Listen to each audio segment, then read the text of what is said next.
আসসালামু আলাইকুম দর্শক, আপনাদের সবাইকে স্বাগত জানাচ্ছি পোষা পাখির রোগ ব্যাধি চ্যানেলে। তো আজকে আলোচনার বিষয়বস্তু হচ্ছে পাখির জিঙ্ক খাওয়ানোর বিষয়ে। আসলে পাখিকে আমরা কেন জিঙ্ক খাওয়াবো, কী কী প্রয়োজনীয়তা বা জিঙ্কের অভাবে পাখির কী কী সমস্যা হয় এবং সেই সমাধান আমরা কিভাবে করব, সেই সমস্ত বিষয়ে আজকে আলোচনা করব।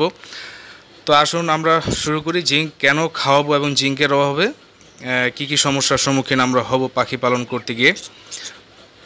প্রথমে যে বিষয়টা আমি বলবো সেটা হচ্ছে জিঙ্ক পাখির প্রজনন ক্ষমতাকে বাড়িয়ে তোলে এবং এর অভাবে পাখির প্রজনন ক্ষমতা কমে যায়। সেক্ষেত্রে ভালো ডিম বাচ্চা পাওয়া যায় না এবং সেক্ষেত্রে যদি পাখির শরীরে কোনো কারণে জিঙ্কের অভাব ঘটে বা পাখির নিয়মিত খাবার থেকে যদি জিঙ্ক না পায়, সেক্ষেত্রে কিন্তু পাখি সমস্যায় পড়ে যাবে এবং সেই সমস্যাটি হচ্ছে পাখির প্রজনন ক্ষমতা কমে যাবে এবং ভালো ডিম বাচ্চা সেক্ষেত্রে আপনারা পাবেন না। তো ভালো ডিম বাচ্চা যদি পেতে চান তাহলে পাখিকে নিয়ম করে মাসিক কোর্স হিসেবে পাখিকে জিঙ্ক সাপ্লিমেন্ট খাওয়াতে হবে অন্যান্য খাবারের পাশাপাশি। তারপরে দ্বিতীয়ত হচ্ছে জিঙ্কের অভাবে পাখির দৈহিক বৃদ্ধি কিন্তু থেমে যায়, কমে যায়, বা জিঙ্কের অভাব যখন হয় পাখির শরীরে তখন পাখির যে বাচ্চার দৈহিক বৃদ্ধিটা ঠিকঠাকভাবে হয় না, গ্রোথটা কমে যায়। তো পাখির দৈহিক বৃদ্ধিটা ঠিক রাখার জন্য পাখিকে নিয়ম করে জিঙ্ক সাপ্লিমেন্ট খাওয়ানো উচিত। তৃতীয়ত হচ্ছে জিঙ্কের অভাবে পাখির হরমোন উৎপাদন ক্ষমতা কমে যায়। পাখির শরীরে প্রয়োজনীয় যে হরমোনগুলি উৎপাদিত হয়, পাখির শরীরে যদি জিঙ্কের অভাব ঘটে কোনো কারণে তাহলে কিন্তু হরমোনের উৎপাদনটা কমে যায়। সেক্ষেত্রে পাখি কিন্তু হৃষ্টপুষ্ট হয় না, পাখির বিভিন্ন ধরনের সমস্যা দেখা দেয়। চতুর্থত হচ্ছে জিঙ্কের অভাবে পাখির ক্ষুধা মন্দা দেখা দেয়, পাখি ঠিকঠাকভাবে খেতে চায় না, খাবার গ্রহণে অনীহা প্রকাশ করে। তো এই ধরনের সমস্যা হলে পাখিকে জিঙ্ক সাপ্লিমেন্ট খাওয়াতে হবে এবং জিঙ্ক সাপ্লিমেন্ট যদি আপনি নিয়ম করে মাসিক কোর্সের সাথে অন্তর্ভুক্ত করে নেন এবং খাওয়ান তাহলে পাখির ক্ষুধা বৃদ্ধিতে এটি সাহায্য করে। তারপর হচ্ছে জিঙ্কের অভাবে পাখির রোগ প্রতিরোধ ক্ষমতা কমে যায় এবং এটি মোস্ট ডেঞ্জারাস একটি বিষয়। পাখির শরীরে যদি কোনো কারণে জিঙ্কের অভাব ঘটে তাহলে সেক্ষেত্রে পাখির শরীরে যে রোগ প্রতিরোধ ক্ষমতা, নিজে থেকে যেই রোগের বিরুদ্ধে যুদ্ধ করার যে ক্ষমতাটা সেটি কিন্তু ধীরে ধীরে কমে যায়। তো পাখির রোগ প্রতিরোধ ক্ষমতার যে লেভেলটা এটা ঠিকঠাক রাখার জন্য পাখিকে জিঙ্ক সাপ্লিমেন্ট খাওয়ানো উচিত। তারপরে পাখির শরীরে যদি কোনো কারণে ক্ষত সৃষ্টি হয়, সেটা হতে পারে তারা নিজেরা মারামারি করে, ঠোকরাঠুকরি করে, কারণ পাখির ঠোঁট সাধারণত ধারালো হয়, একজন আরেকজনকে মারে, তখন পাখির শরীরে ক্ষতের সৃষ্টি হয়।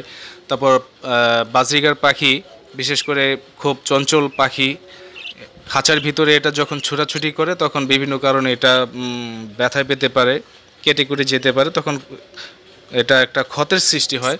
এই ক্ষত নিরাময়ের জন্য জিঙ্ক সাপ্লিমেন্টের একটি বিরাট ভূমিকা রয়েছে। পাখির শরীরে জিঙ্কের অভাব থাকলে সহজে এই ক্ষতটা নিরাময় হতে চায় না, তখন পাখিকে জিঙ্ক সাপ্লিমেন্ট খাওয়ানো উচিত। তারপরে হচ্ছে পাখির শরীরে যদি জিঙ্কের অভাব দেখা দেয় তাহলে পাখির লোম পড়ে যায়, অসময়ে লোম পড়ে যায় এবং অধিক হারে পড়তে থাকে, এবং এই সমস্যাটা থেকে বেরিয়ে আসার জন্য পাখিকে জিঙ্ক সাপ্লিমেন্ট খাওয়ানো উচিত।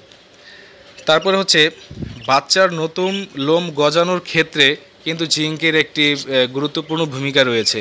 যেসব পাখির বাচ্চার শরীরে জিঙ্কের অভাব দেখা দেয় সে সমস্ত পাখির বাচ্চার শরীরে নতুন লোম গজানোটা ঠিকঠাকভাবে হয় না, খুব দেরি করে লোম গজায় এবং শেষ পর্যন্ত দেখা যায় যে পাখির শরীর ঠিকঠাকভাবে লোমটা গজায়ই নাই, খুব দেরি করে গজায়। এটা একটি সমস্যা এবং এই সমস্যাটা থেকে বেরিয়ে আসার জন্য পাখিকে জিঙ্ক সাপ্লিমেন্ট খাওয়ানো উচিত। তারপর হচ্ছে জিঙ্কের অভাবে পাখির হাড় ও অস্থিসন্ধি দুর্বল হয়ে যায় এবং জিঙ্কের কাজ হচ্ছে ক্যালসিয়ামের সাথে ভিটামিন ডি এর সাথে এটা একটি মিলেমিশে পাখির হাড় এবং অস্থিসন্ধিকে শক্ত করে তোলে, এবং পাখির হাড় এবং অস্থিসন্ধি যদি দুর্বল হয়ে যায় পাখি নিজেও দুর্বল হয়ে যায় এবং ঠিকঠাকভাবে পাখি মেটিং করতে পারে না। এটা ভালো ডিম বাচ্চা উৎপাদনের ক্ষেত্রেও সমস্যা সৃষ্টি করে। তারপরে পাখি যদি কোনো কারণে ডায়রিয়া এবং পাতলা পায়খানায় আক্রান্ত হয় তখন পাখি খুব দুর্বল হয়ে পড়ে এবং পাখির তখন এই দুর্বলতা কাটানোর জন্য এবং পাখি যাতে খুব দ্রুত সুস্থ হয়ে ওঠে, পাখি সে দ্রুত সুস্থ করে তোলার জন্য তখন পাখিকে জিঙ্ক সাপ্লিমেন্ট খেতে দেওয়া উচিত।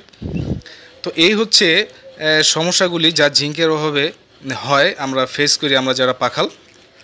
এবং এটির একমাত্র সমাধান হচ্ছে পাখিকে জিঙ্ক সালফেট খাওয়ানো। এখন আমরা এই সাপ্লিমেন্টটা কোথায় পাবো, এর সমাধানটা কি, কিভাবে আমরা সংগ্রহ করব?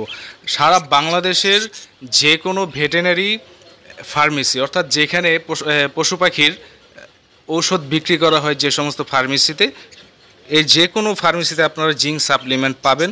বিভিন্ন কোম্পানির বিভিন্ন নামে জিঙ্ক সাপ্লিমেন্ট বাজারে পাওয়া যায়। যেমন ধরুন স্কোয়ার ফার্মাসিউটিক্যালসের জিঙ্ক পাওয়া যায় জিসাপ নামে, জিসাপ ভেট নামে আপনারা পাবেন, এটি হচ্ছে স্কোয়ারের একটি প্রোডাক্ট। তারপরে পাবেন আপনারা জিস ভেট নামে পাবেন একমির একটি প্রোডাক্ট, এটিও খুব জনপ্রিয় বাংলাদেশে। তারপরে আরও একটি আছে রেনাটা কোম্পানির ও জিঙ্ক, বাজারে পাওয়া যায়, যে কোনো ভেটেরিনারি দোকানে পাবেন ও জিঙ্ক নামে, এটি হচ্ছে রেনাটার। তো এই যে আমি নামগুলো বললাম জিঙ্ক সাপ্লিমেন্টের, এই বিভিন্ন কোম্পানির বিভিন্ন নামে পাওয়া যায় বাজারে, এর যে কোনো একটি আপনারা সংগ্রহ করতে পারেন। হতে পারে সেটা জিসাপ, ওজিঙ্ক বা জিসবেট, যে কোনো একটি সংগ্রহ করে আপনারা পাখিকে খাওয়াবেন। 1 লিটার পানিতে 1 ml করে অথবা 2 ml করে দিতে পারেন সর্বোচ্চ। তো 1 লিটার পানিতে 1 ml অথবা 2 ml পরিমাণ ঔষধ মিশিয়ে সেটি সকালবেলায় পাখিকে খেতে দিবেন। সাধারণ খাবার পানি হিসেবে পাখি খাবে এবং এইভাবে টানা 6 ঘন্টা আপনারা খাওয়াতে পারবেন।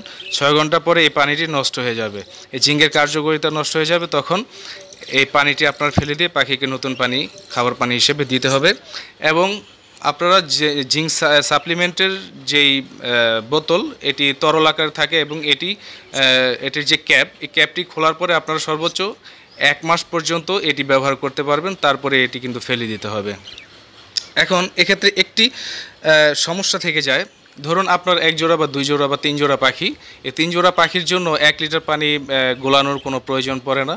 সেক্ষেত্রে যে একটি কাজ করতে পারেন, সহজ সমাধান হচ্ছে আপনার পাখিকে যে পানি দেন খাবারের ফিডার করে, পানির যে ফিডার অথবা পানির যে পাত্র, সেখানে 3 থেকে 4 ফোঁটা, একটি ড্রপার দিয়ে 3 থেকে 4 ফোঁটা পরিমাণে ঔষধ পানির সাথে মিশিয়ে সেটা খাওয়াবেন। সেক্ষেত্রে হবে কি, ওষুধের অপচয়টা রোধ হবে।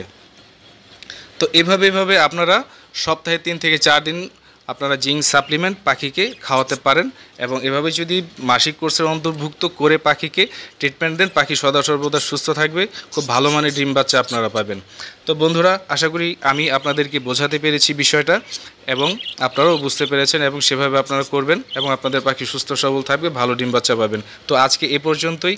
ভবিষ্যতে বেঁচে থাকলে অন্য কোনো টপিকস নিয়ে আপনাদের সঙ্গে কথা হবে। সে পর্যন্ত আপনারা এবং আপনাদের পাখিগুলি সুস্থ সবল থাকুক, ভালো থাকুক, এ কামনাই করি। খোদা হাফেজ।